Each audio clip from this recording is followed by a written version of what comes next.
Introducing your host, David Daniel Saseki. If you made it to my channel, you are in the right place to be, so make yourself feel at home. And I want to say, welcome to Free Game. Here we discuss a lot of topics on self-growth, so you're going to leave out of here with some positive vibes, alright? I want to say, make sure you like and subscribe if you like what you see. Appreciate it. Welcome back to Free Game. This is Life of a Respiratory Therapist, Just Breathe, and I wanted to discuss a couple of different topics geared towards my career, which is being a respiratory therapist. A couple of things I wanted to focus on, because I do work more so in the ICU, is just the common things that you might come across or realizing when you are in the ICU. And the advice that I try to give my patients is that usually if somebody has to stay on a ventilator for longer than 2 weeks, then they're consulting for a tracheostomy. Now, I always tell my patients that it's a marathon and it's not a sprint.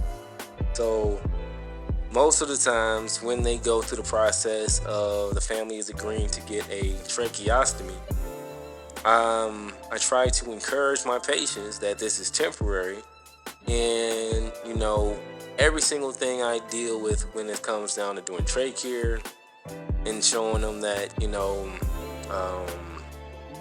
initially the trach is sutured in place. You have some trach ties. 4 to 7 days, they take the trach ties out. We can clean underneath the trach, underneath the flange of the tracheostomy. And we can put like a gauze underneath.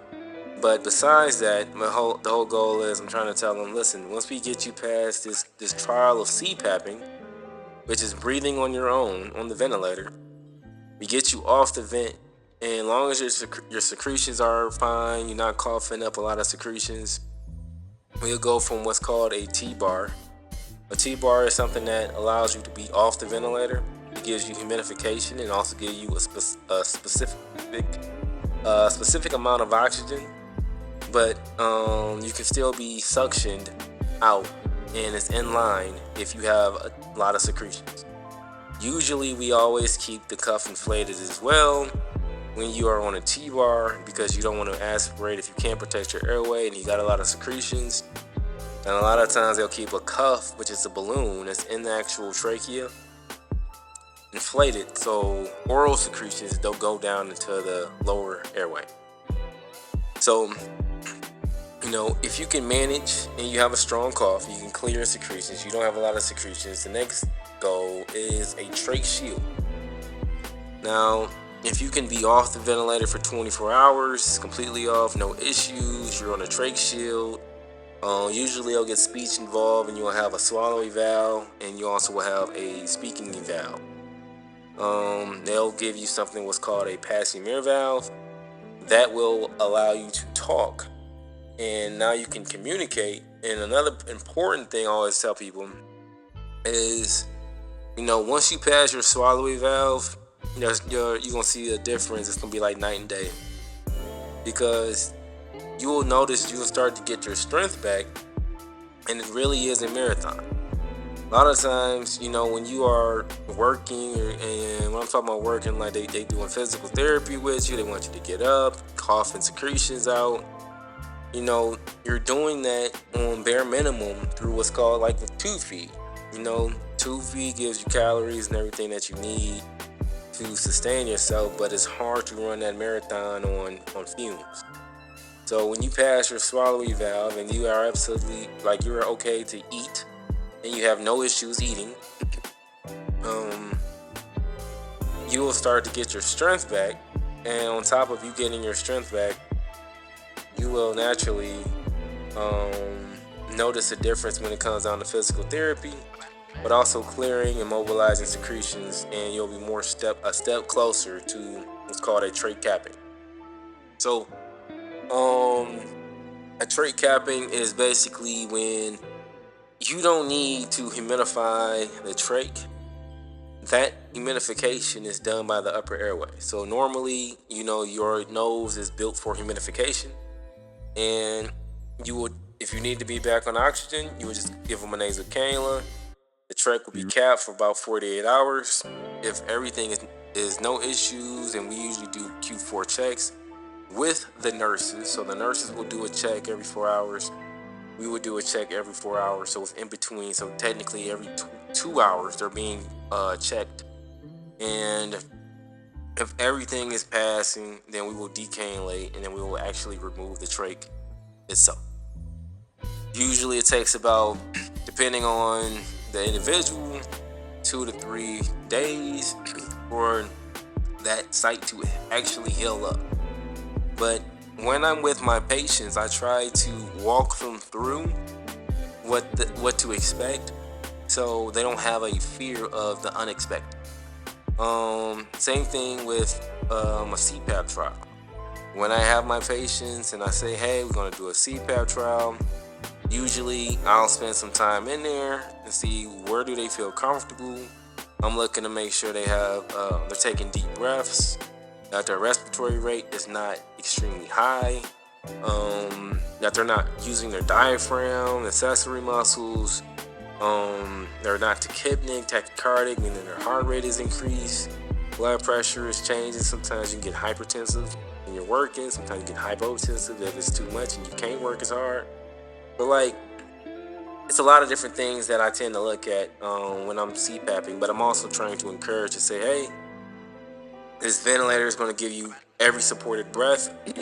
It's working your diaphragm, which is your main muscle of breathing, and you just have to stay the course.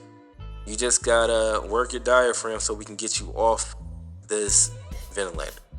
Now, every institute is different.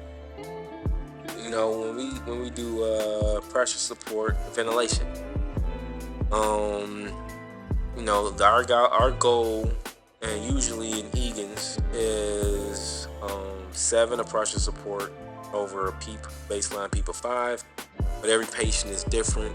You'll learn from individuals who are going to school to be a respiratory therapist about optimal PEEP, and that's basically trying to keep somebody at a PEEP level that is suited for them based on their body habitus and based on if they have any atelectasis due to them being a little bit heavier, because sometimes anything that pushes up against the diaphragm will push up against the lung. So, if you have a heavier patient, a little bit more stomach on board, and you gotta remember, sometimes we're laying these patients flat, that can push up against the diaphragm and then innately will push up against the lungs, which will cause atelectasis and collapsing of the lungs.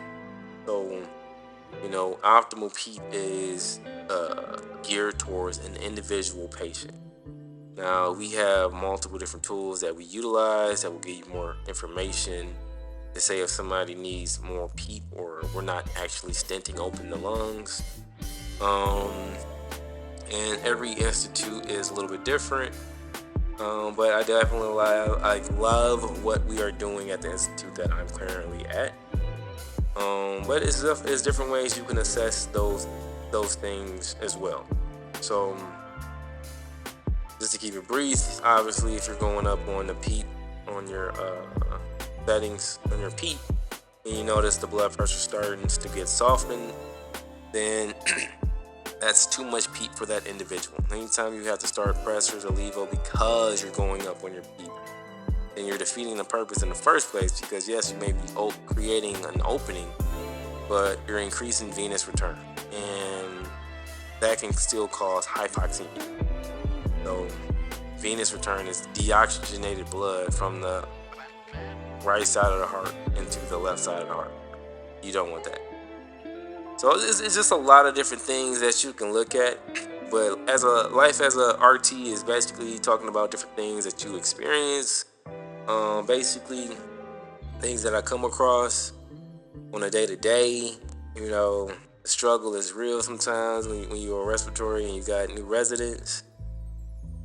Sometimes you gotta get them in check, man. But that's the goal. As you're in a teaching hospital, is you gotta steer the new ones that's coming in, so they can make the right decisions, and they're making the right decisions in a very good time period. Like, There's windows of opportunities when you're in the healthcare. You're more you can get more things done if you are within that window of opportunity. But if somebody sits on their hands, or they're throwing everything but what needs to be done because they haven't got a proper diagnosis, then you miss windows of opportunities and things can arise. But on this platform, like I said, I will be just talking about different things that I come across. Personally, like I said, I love what I do. I think a lot of people who are in my career field actually loves what they do, to be honest. And it's a way that you could be a patient advocate for somebody else. And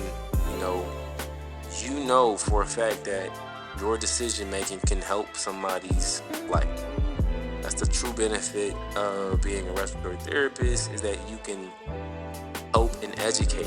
Because a lot of it, 50% of my job is education. Things that you learn, you need to educate your patients on. It's pursed lip breathing. We do 6-minute walks. If it's how to use an MDI or your inhaler, when you should use your nebulizer. Even for people who need spacers, because you have kids who can't take inhalers because they can't catch when you're in respiratory distress. You're breathing fast, and that's the purpose of a spacer. So, like I said, I love my career. I will recommend anybody who wanted to get into the medical field, shadow. You can have it and your eyes set on something, but just shadow around. See what you might want to do, and realize, listen, all the work that you need to do to get it done, and the payoff is worth it in my eyes. So that's just life of a respiratory therapist. Make sure you check me out, like and subscribe. I will be dropping more content geared towards respiratory and my career. And that's it.